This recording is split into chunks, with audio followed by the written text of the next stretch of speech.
on a tendance à imposer aux autres notre modèle en pensant qu'il est le meilleur, hein, bien sûr. On le fait en tant qu'individu, toute la journée, et on le fait encore plus en tant que peuple. Dans les relations internationales, c'est peut-être une des choses qui m'a toujours frappée. Il y a deux choses qui m'ont toujours frappée dans la façon dont on conçoit les relations internationales. La première, même à travers l'histoire. On apprend l'histoire à travers les moments de guerre. On parle des grands personnages de l'histoire, des héros, quand ils ont eu une politique de conquête. On parle rarement de ceux, de la même façon, ou en tout cas avec les mêmes termes, de ceux qui ont été des instruments de paix.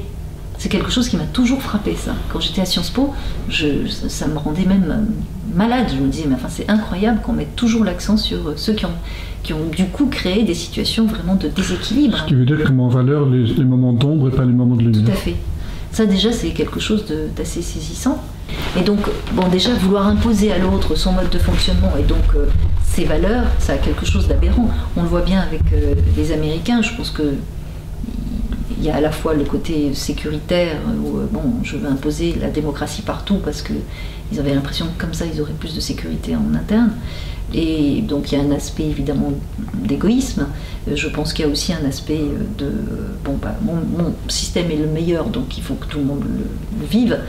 Mais ce faisant, mon Dieu, ce qu'on a créé de déséquilibre et de choses horribles dans le monde. Oui, enfin, c'est rien de le dire. Ils ont aussi imposé des dictatures. On est bien d'accord. Et du coup, avec ce système d'ingérence permanente, et quels sont les peuples qui n'ont pas fait d'ingérence à travers l'histoire, il n'y en a pas beaucoup.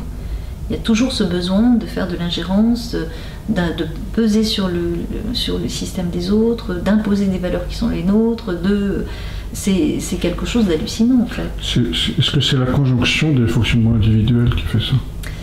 Ça, je pense qu'en tout cas, je ne sais pas si c'est la conjonction des fonctionnements individuels. Je pense que c'est peut-être la conséquence de ce besoin des égos collectifs d'exister. Je crois plutôt ça.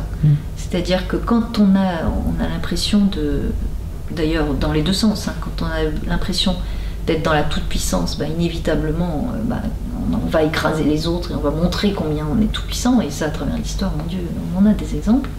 Donc on crée des guerres, bien sûr.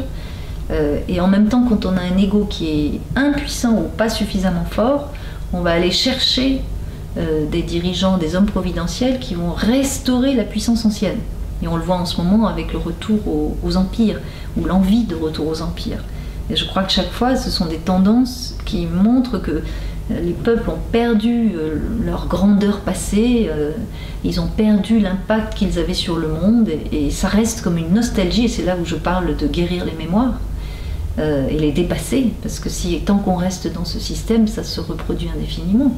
Et donc on a besoin de revenir dans le passé pour avoir l'impression de redorer son blason, de redevenir fort, de montrer combien on est intelligent, combien notre moi est fort. Et à ce moment-là, inévitablement, on recrée cet ego collectif impossible qui va de nouveau, évidemment, provoquer les mêmes conséquences. Tu dirais qu'un peuple, on peut faire l'analogie, grandit et se développe comme une personnalité individuelle, et peut aussi régresser du coup. Je pense que oui. Je suis frappée, et je pensais d'ailleurs que c'est quelque chose qu'on devrait, je ne sais pas très bien comment l'utiliser, mais en tout cas ça pourrait être un outil. On parle toujours de maturité affective et de maturité intellectuelle. Et je pense ce serait hyper intéressant en tout cas de voir aujourd'hui dans le monde où on en est dans les différents pays en termes de maturité affective et de maturité intellectuelle. Et je pense que dans beaucoup de pays, la maturité intellectuelle peut être assez élevée, mais la maturité affective, en revanche, peut être assez faible. Et du coup, la dichotomie entre les deux fait qu'on va agir comme des ados, en fait, avec ce besoin de toute puissance, ce besoin d'exister. Est-ce que c'est pas, je réfléchis tout, mais est-ce que c'est pas une conséquence du capitalisme qui valorise à la fois l'objet et la satisfaction immédiate du désir, alors qu'avant on avait quand même des religions qui parlaient plus à l'émotionnel et au cœur? Oui, je pense qu'en tout cas, alors je sais pas si c'est le capitalisme seulement, parce que je crois que le marxisme, malheureusement, n'a pas montré non plus des tendances très enthousiasmantes. Enfin, je crois qu'il n'y a pas eu d'idéologie jusqu'à présent, enfin, à ma connaissance, qui ait vraiment permis de sortir de ce schéma. En revanche, je pense qu'effectivement, ce qui manque très souvent, en tout cas dans les relations internationales et dans la géopolitique, ça c'est clair, c'est le cœur. Ah, ça c'est sûr, le cœur il est nulle part. Et nos systèmes maintenant internationaux sont des technocraties qui sont devenues froides et le cœur n'est plus là. Mais je pense que ça c'est aujourd'hui quelque chose qui est beaucoup, enfin qu'on peut voir un peu partout en fait.